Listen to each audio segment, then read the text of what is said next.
এটা হচ্ছে আমার শাক ভর্তা, অনেক পছন্দের। আর এটা হচ্ছে ছাগলের ব্রেন ভুনা, আর এটা হচ্ছে ছাগলের কলিজা ভুনা। তো এটা দিয়ে খাবো, আর ডাটা দিয়েও খাবো, আপনাদের সাথে শেয়ার করব। ঠিক আছে, এই যে হচ্ছে খাবার। ডাটা, কাঁঠালের বিচি, চিংড়ি। আমি একটু খেয়ে আপনাদের সামনে বলতে চাচ্ছি যে আসলে কেমন হয়েছে। অসম্ভব মজা, আলহামদুলিল্লাহ। মানে নিজের রান্না নিজের এত ভালো লাগে, আজকের এই তরকারি না খেলে বুঝতাম না।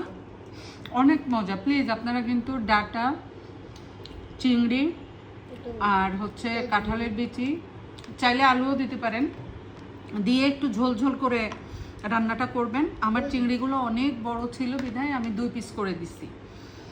তো আপনারা মিডিয়াম সাইজের চিংড়িটা হলে বেশি ভালো লাগে, আমার যেটা মনে হয়। তো আমার বাসায় মিডিয়াম ছিল না, অনেক বড় চিংড়ি ছিল, গলদা চিংড়ি। আমি ওইটা কেটে তারপরে পিস করে করে দিছি যাতে মজা লাগে। খুবই টেস্টি, খুবই টেস্টি। প্লিজ সবাই বাসায় রান্না করে খেয়েন।